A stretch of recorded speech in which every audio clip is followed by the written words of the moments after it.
If I had to implement the project in the reality, I would like to emphasize more on the social marketing theory in the recruitment phase. As young adults always see agricultural industry as a stressful and laborious work that they can earn more with a city job. So not many young adults may actually express their interest in a project. Secondly, before the commencement of a project, its offenders and farmers are required to attend a 3 weeks long workshop to familiarize with a project's logistics, as well as to acquire relevant knowledge for the mentorship. This could potentially demotivate them to participate in a group a project, as they have to spend extra time to prepare for the project.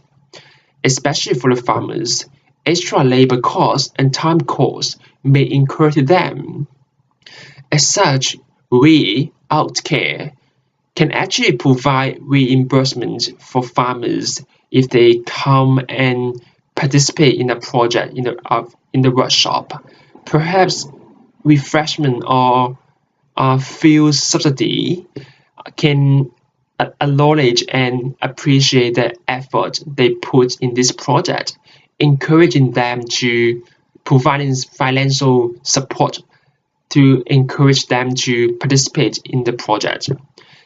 But most importantly, we should emphasize on social marketing theory. Social marketing theory is an approach used to develop activities aimed at changing or maintaining people's behavior for the benefit of individuals and society as a whole. So instead of just giving a simple overview of a project to the farmers and its offenders with a pamphlet, we can promote and marketize our project by emphasizing the unique benefits that they can gain from a project. For instance, the unique and innovative opportunity for its offenders to receive supportive mentorship, obtain secure short-term employment, and potential long-term employment. For the farmers, we should let them know that their participation isn't just for their own benefit, but they can actually contribute to the community by reducing the incarceration rate, by reducing social costs, and promote a harmonious society. During the employment phase, I think there is insufficient guideline and structure given to the farmers in the workshop. They may find it difficult to deliver the expected mentorship during the project. And I think this is a barrier for us to evaluate the effectiveness of different components and the mentorship in the project. As such, I suggest that we should recruit TAFE educated farmers who have experience in receiving and delivering structured education. With having TAFE educated farmers, they can deliver the mentorship in a systematic way. They can conceptualize the skills required in farming industry and educate those skills in different structured syllabus. For instance, the development of production plans for crops, collection and management of data. Having a structured mentorship will be beneficial for its offenders to understand the operation of the farm and the skills required for daily operation. Another thing that we should improve on is to increase the duration of the workshop for farmers before the commencement of the project. Instead of just spending only 1 day a week to educate farmers the mentorship skills, we should invite our industrial partners to share the skills and tips in educating young adults who are new to the workforce. This increases the confidence of farmers in their mentorship. On the other hand, I think the process mentoring would be successful as it involves the theory and concept of continuous performance management that aims to provide ongoing feedback, frequent coaching, conversation, and recognition to the participants. So such approach can ensure that obstacles are captured when they happen and ensuring we are working toward the goals collaboratively. Another successful part would be the utilization of community-centered practice, and we focus on capacity building. We depower ourselves and we utilize the local resources like the funding from the local departments and the farmers.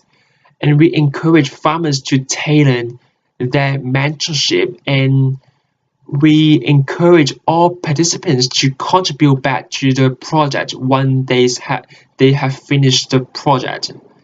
This aims to achieve an ultimate sustainability and benefit a wider population in the community.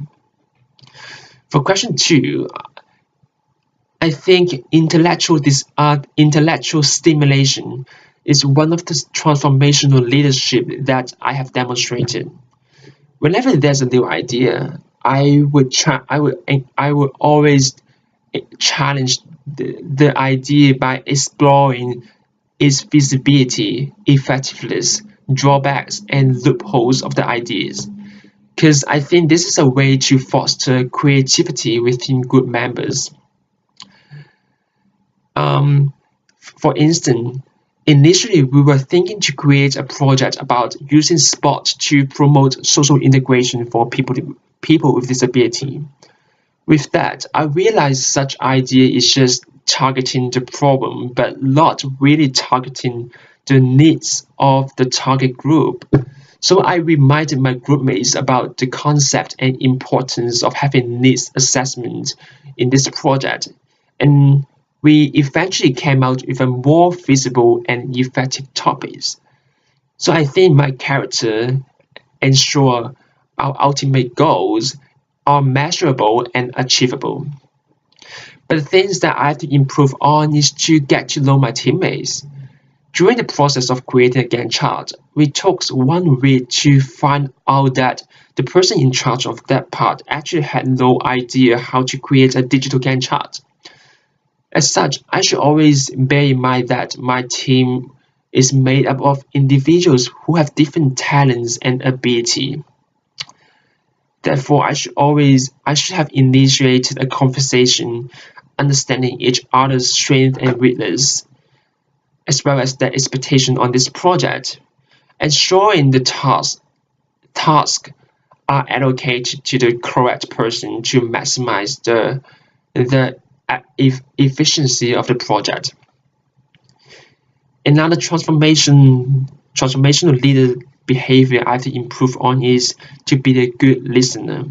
A survey shows that more than 50% of the employees think that the employers are not listening to them and their idea are not well respected.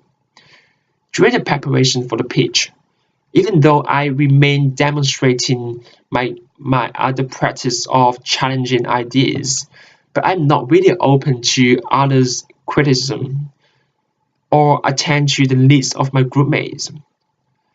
As such, in order to foster a supportive relationship within group members, I should ensure the communication is open so that group members can feel free to share their ideas and I can offer recognition to their unique contribution. For instance, I should let people know that I will also expect them to challenge and disagree with me. So when they do that, when they challenge me, I shouldn't interrupt. Instead, I should look for areas for disagreement, and be willing to see others' perspective. Once I have a clear understanding of others' perspective, I should clarify the points that I support and those cannot support. Provide a thorough explanation as to why I disagree. I think this encourages team members to share information and promote the flow of ideas within group members. Using online platforms such as Spark Plus could be a good idea to encourage group members to share, to give advice and feedback anonymously. And receiving feedback for my own benefit. Receiving feedback from my group members actually expand my Johari window, that the areas that I'm not known to my that I don't know about myself. So after receiving the feedback, it encouraged me to know more about myself and improve on those areas to be a better leader in the future. Thank you.